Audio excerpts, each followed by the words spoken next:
Olá, seja muito bem-vindo, bem-vinda a mais um programa Claramente, onde oferecemos educação em saúde mental. Qual a relação entre saúde e religião? Terá a religião influência positiva sobre a saúde mental? Que tipo de religião é saudável? Religião é diferente de espiritualidade? O que a ciência tem encontrado em estudos científicos sobre a importância da prática espiritual para a saúde humana? No programa de hoje, vamos abordar sobre esse assunto, essa conexão religião, espiritualidade e saúde mental. Eu me hospedei pouco tempo atrás num hotel numa cidade no interior de Minas Gerais. Na recepção estava uma moça e eu dei a ela um jornal que eu publiquei com informações sobre saúde física, saúde mental e saúde espiritual. Ela olhou a manchete do jornal e na primeira página e tinha ali o título Saúde Espiritual. E ela exclamou com espontaneidade, dizendo assim: puxa, saúde espiritual? Eu nunca tinha pensado nisso. Você pensa nisso? Ou se preocupa apenas com a sua saúde física e mental? Você pode perguntar, mas o que é saúde espiritual? Será que é frequentar uma igreja? Não. Muita gente frequenta igrejas, mas não se tornaram ainda pessoas espirituais, porque existe uma diferença entre você ser religioso e ser espiritual. Tem muita gente religiosa que não é espiritual e tem muita gente espiritual que não é religiosa. Eu vou dar um exemplo de um personagem da Bíblia, o centurião romano. Ele não tinha religião, ele era pagão.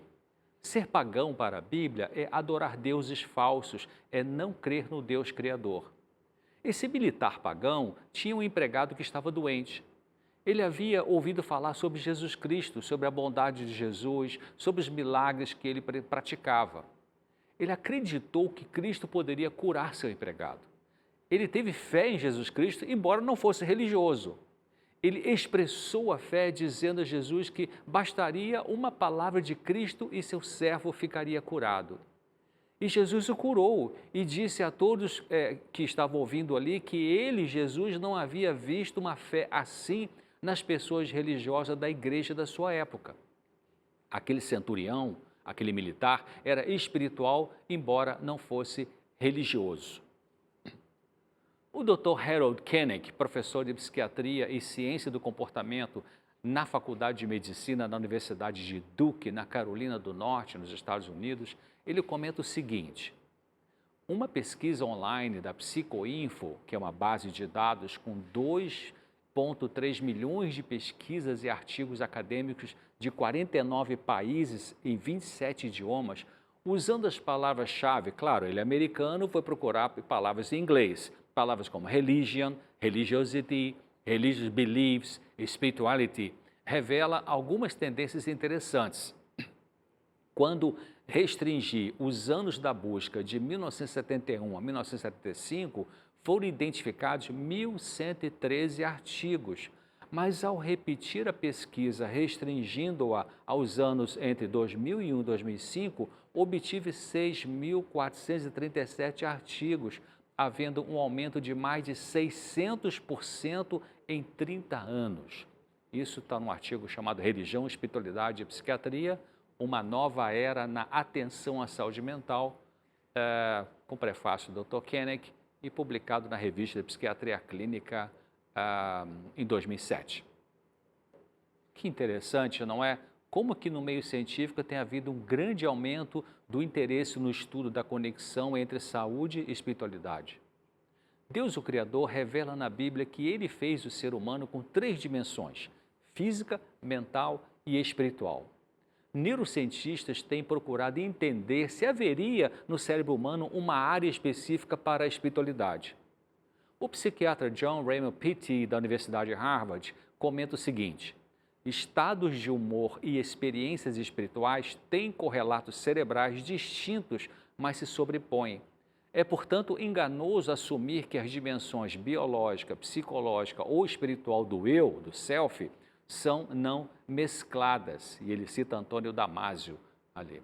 O Dr. Peattie está dizendo que, ainda que pareça que exista no cérebro uma área específica para a vivência da espiritualidade, as várias regiões cerebrais se interrelacionam e as dimensões física, psicológica e espiritual da pessoa são interligadas, são mescladas. Parece que o centro espiritual é à frente do cérebro, no lobo frontal. Interessante esse achado aí, essa pesquisa da ciência sobre lobo frontal como possível centro da espiritualidade. Num estudo feito com mulheres nos Estados Unidos, 98% mulheres brancas, pesquisadores da Escola de Saúde Pública de Harvard examinaram durante 14 anos 89.708 mulheres entre 30 anos e 55 anos de idade, todas enfermeiras, para ver a relação entre a frequência à igreja e suicídio. Avaliaram entre 1992 e 1996 a frequência aos cultos religiosos com a seguinte pergunta: quão frequentemente você vai a uma reunião religiosa? As opções de resposta eram as seguintes: nunca, quase nunca, menos de uma vez ao mês, 1 a 3 vezes por mês, uma vez na semana, mais do que uma vez na semana.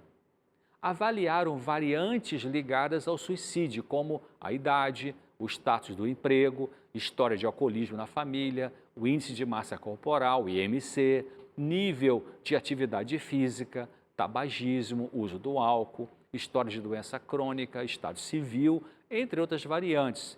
E verificaram também a frequência aos serviços religiosos em 1992. Para assegurar que sintomas depressivos ou problemas crônicos de saúde no início do estudo não fossem responsáveis por baixa frequência religiosa, as mulheres que estavam deprimidas ou usando antidepressivos ou tinham uma história de câncer ou outra condição cardiovascular em 1996 foram excluídas da análise.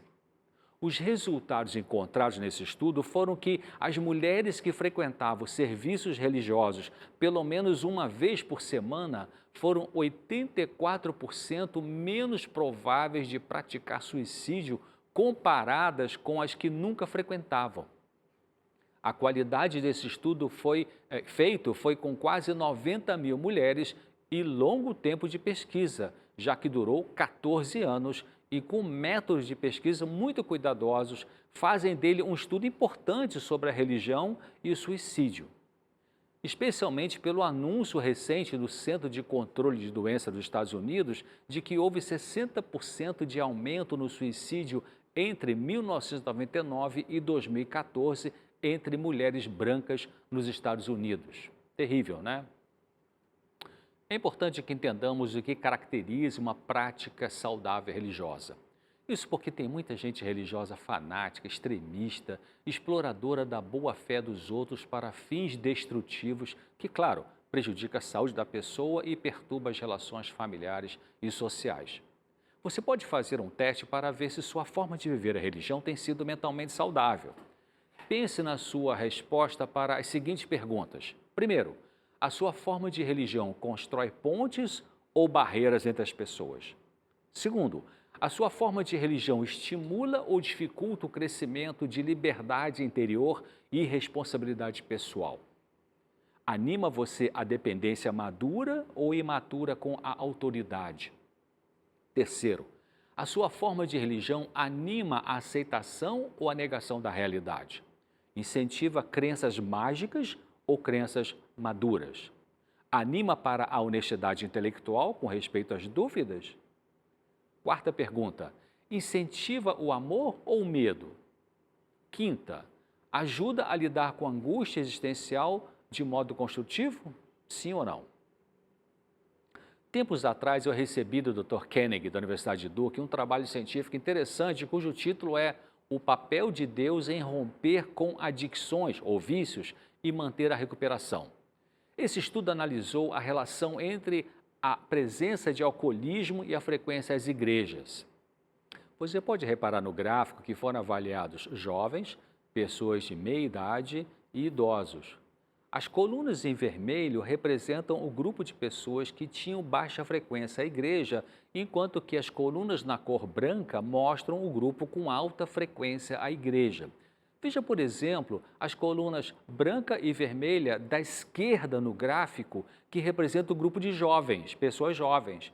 A coluna vermelha é muito mais alta do que a branca, mostrando que o alcoolismo era muito mais presente nesse estudo nos jovens não frequentadores de serviços religiosos.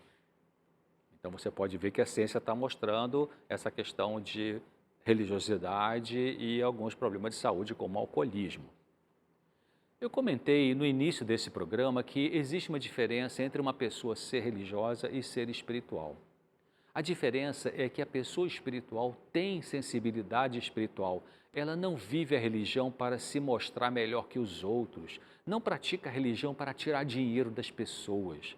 Para ela, a vida espiritual não é algo que ela, vamos dizer, veste no fim de semana ao ir na sua comunidade religiosa e tira essa roupa nos demais dias da semana. Existe uma coerência, uma congruência na fala e na conduta da pessoa que é espiritual no dia a dia da vida, mesmo até nas transações comerciais. Veja essa definição de religião sob o ponto de vista de um psicólogo conhecido no mundo científico, Carl Jung. Ele diz assim: a religião, é uma cuidadosa e escrupulosa observação do que Rudolf Otto apropriadamente chamou de luminoso, isto é, uma dinâmica existência que não pode ser causada por um ato arbitrário da vontade. Pelo contrário, ela constitui uma experiência que domina e controla o indivíduo humano que a vive passivamente. Interessante, Citado por Erich Fromm no livro muito bom chamado Psicanálise e Religião. Veja também essa afirmação espiritual da escritora que eu gosto de citar aqui, Ellen White. Ela diz assim: quem eram realmente os israelitas? Judeus ou gentios, bárbaros, citas, escravos ou livres? Ou seja, ela está falando que os israelitas, no sentido da religião espiritualidade, poderiam ser judeus, gentios, bárbaros, citas, escravos e livres. Maravilha, não é? Dados científicos sobre a importância da religião para a saúde mental mostram que no estudo do Dr. Koenig, chamado Impacto da Religião sobre a Saúde, verificou-se haver nas pessoas ativas espiritualmente melhor bem-estar, esperança, otimismo, pessoas com propósito e significado na vida, menos depressão e mais rápida recuperação, taxas mais baixas de suicídio, menos ansiedade e medo, maior satisfação e estabilidade marital, maior apoio social, menos abuso de substância.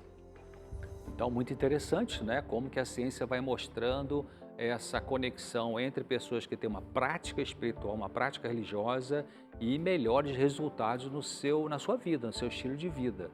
Então, fique aí com a gente, aguarde, nós já voltamos com mais informações sobre esse assunto, saúde mental, espiritualidade e religiosidade. Até já.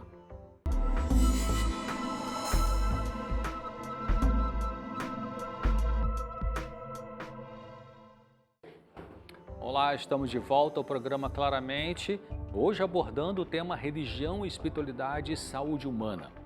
Vimos no primeiro bloco alguns trabalhos científicos mostrando a importância da religião para a saúde em geral. Agora, nesse segundo bloco, gostaria de explicar algumas coisas sobre o que vem a ser religião e espiritualidade, que é diferente de religião ou doutrina, e que a religião e espiritualidade é a que pode proporcionar mudanças em sua vida de maneira palpável, ajudando a corrigir defeitos de caráter, vencer vícios, melhorar como pessoa. Eu queria lembrar você de que nós temos aqui uma revista muito importante que eu queria dar de presente, ou claramente dar de presente para você, a revista Fique Leve, que você pode pedir nesses endereços que estão aí na tela, e ali fala sobre saúde, exatamente física, mental e espiritual, é um brinde para você. Você pode assistir novamente também, só relembrando esse programa, nos horários de reprise que aparecem aí na sua tela e também nos sites que você pode ver. Karl Marx, no século XIX, disse o seguinte: a religião é o ópio do povo. O Dr. George Wayland, psiquiatra de Harvard, especialista mundial em alcoolismo, ele disse o seguinte: o opiáceo produz a mesma sensação de paz oceânica que encontramos no profundo encontro espiritual do êxtase religioso. A famosa declaração de Karl Marx, de que a religião é o ópio do povo, pode camuflar um princípio terapêutico extremamente importante. A religião pode realmente oferecer um alívio que o uso da droga somente promete. Essa declaração está no artigo chamado Alcoólicos Anônimos, Culto ou Pílula Mágica, que é um trabalho apresentado pelo Dr. Weiland no 13º Congresso Brasileiro de Alcoolismo, que foi no Rio de Janeiro, em 1999. É significativo que um cientista de uma das melhores universidades do mundo afirme que a religião pode realmente oferecer um alívio que o uso da droga, que pode ser álcool, maconha, cocaína e outros, somente promete. A religião pode ser um ópio, segundo Karl Marx. Pode ser um meio de acalmar ou reprimir a sociedade, mas não tem que ser necessariamente isso. Pode ser uma ilusão, a expressão de uma neurose e imaturidade psíquica, segundo Freud, mas não tem que ser necessariamente isso. Toda fé, esperança e amor dirigidos a um homem, a uma causa ou a Deus, contém elementos de projeção, mas nem por isso seu objeto tem que ser mera projeção. A fé em Deus pode ser fortemente influenciada pela atitude da criança em relação ao pai, mas mesmo assim Deus pode existir. Essas são ideias explicadas com mais detalhes por Hans King, num livro muito interessante chamado Freud e a Questão da Religião. Está na página 66, um livro publicado em 2005, que você já pode ver aí na sua tela. Hans King, nesse mesmo livro, explica que o que produz neurose em nossa época não é a repressão da sexualidade. Veja o que ele diz. Será que o que é reprimido hoje não é antes o espiritual do que o sexual? E o que importa hoje será apenas recuperar a capacidade de gozar ou a eficiência, ou será muito mais a reconquista de um autêntico sentido e uma meta para a vida? Não é mais a repressão da sexualidade e da culpa a neurose característica do nosso tempo, mas sim a falta de orientação, a ausência de normas e de significado, a ausência de sentido, o vazio e, com isso, a repressão da moralidade e da religiosidade. Se a neurose fosse sempre ligada à repressão da sexualidade, então hoje em dia as pessoas seriam muito saudáveis mentalmente, porque uma maioria é ativa sexualmente desde a juventude. Mas o que nós vemos na sociedade? Violência, corrupção, transtorno de ansiedade, o avanço da depressão, dependência química, alcoolismo, divórcio, gravidez indesejada, doenças sexualmente transmissíveis. Eu creio que a verdadeira ciência é espiritual e a verdadeira espiritualidade ela é científica. Veja, aliás, o que o cientista, o físico Albert Einstein afirmou. Ele disse, a ciência sem religião é manca e a religião sem ciência é cega. Isso está no livro chamado Escritos da Maturidade, na página 30, de 1994. Num livro muito bom de um ex-professor psiquiatra da USP, no qual uma parte desse livro trata de técnicas de psicoterapia e em outra parte o autor publicou vários artigos sobre religião e vários pensadores. Eu encontrei essa seguinte afirmação, o homem maduro é espiritualizado. Esse é o professor Jorge Amaro, psiquiatra, psicanalista, que foi professor da USP, nesse livro muito interessante aí. E veja o que o psicólogo Carl Jung disse. Ele falou assim, em todos os meus pacientes que passaram da metade da vida, isto é, com mais de 35 anos, não existe um sequer cujo problema central não seja o da atitude religiosa. De fato, cada um adoece, em última análise, por aquilo que perdeu, aquilo que em todas as épocas as religiões vivas deram aos seus crentes e nenhum fica realmente curado se não recuperar sua atitude religiosa, o que nada tem a ver com confissão ou com ser membro de uma igreja. Muito interessante esse texto de Jung.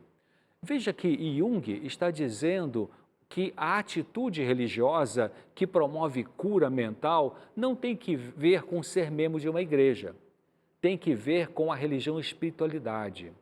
Uma vida na qual a espiritualidade participa de tudo o que a pessoa faz, pensa, negocia e vive. Mas agora precisamos pensar no que é a religião e a espiritualidade que produz equilíbrio emocional. Veja esse texto.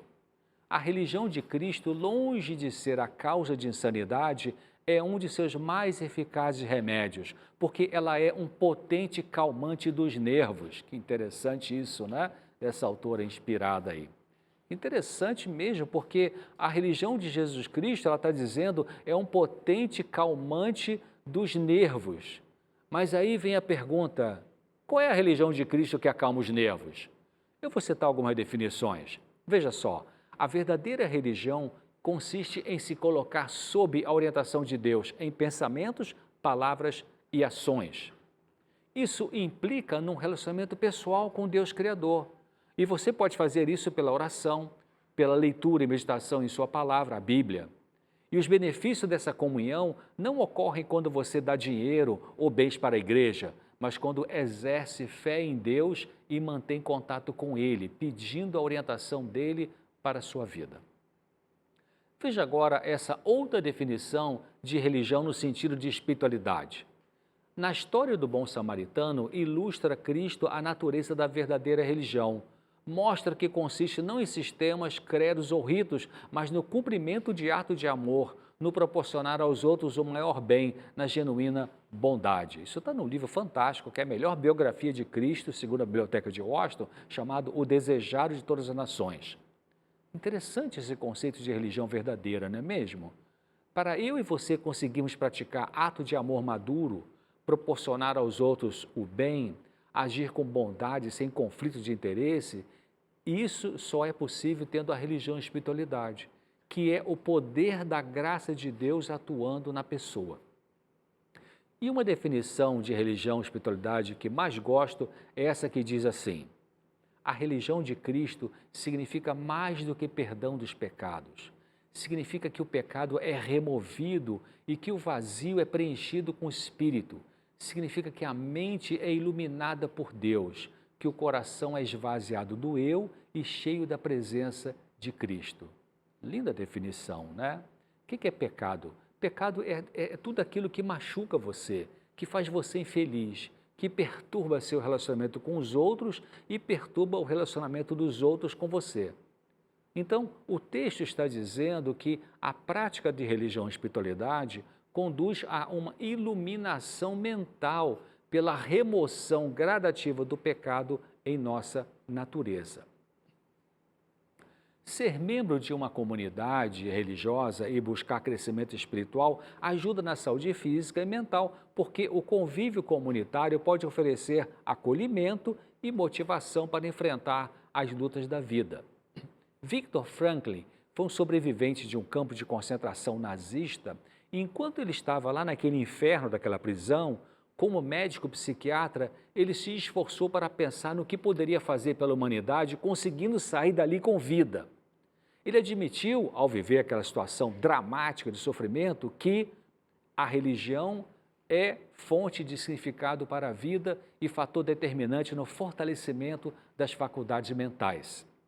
Ele fala disso no seu livro, muito interessante, Em Busca de Sentido, editora Vozes, no ano 2008. Agora, as neurociências falam da importância da religiosidade para a saúde.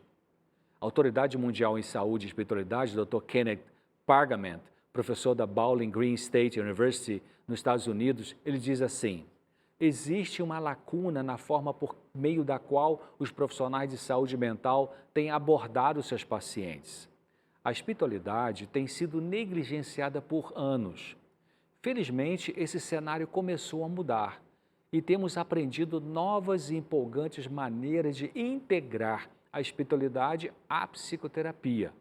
Está citado no Mente e Espírito de Alberto Neri, doutorando em Psicologia Social pela USP. Uma pessoa religiosa pode ser ajudada em suas lutas emocionais ou conflitos mentais por pertencer a uma comunidade religiosa. E isso produz um senso de pertencimento comunitário, ou seja, ela se sente alguém que pode contribuir para o bem da comunidade. E um fator eficaz para a melhora e prevenção de doenças mentais tem que ver com você fazer algo bom para o outro indivíduo, gratuitamente, de forma voluntária. Então, cultive a espiritualidade que é a busca de comunhão com o Criador do Universo para obter sentido, iluminação, paz interior e forças para viver uma vida digna, útil, que faz sentido. Você pode fazer isso através da oração, usando suas próprias palavras dirigidas ao Deus Criador, crendo que Ele escuta sua prece. Pode adquirir espiritualidade pelo estudo e meditação das Escrituras Sagradas, pelo convívio com a natureza, meditando nas obras criadas, por ajuda comunitária em sua comunidade religiosa ou outra comunidade, e por ouvir as pregações da Bíblia por pessoas que realmente seguem os seus ensinamentos. As neurociências reconhecem que isto é bom também para a sua saúde mental. Então, você viu hoje aqui nesse programa que a ciência tem embasado nos seus estudos e pesquisas essa conexão entre saúde mental e religiosidade, no sentido de espiritualidade, mostrando que quanto mais a pessoa vai praticando, se envolvendo na sua comunidade religiosa, quando ela exerce uma fé, ela medita em temas espirituais, a sua saúde mental pode funcionar melhor ou ela pode recuperar melhor de certas doenças e vai ter uma qualidade de vida bem melhor. Queremos ficar hoje por aqui e esperamos você no próximo programa aqui na TV Novo Tempo, no programa Claramente. Esperamos semana que vem que você esteja aqui de novo com a gente, se Deus quiser. Até lá.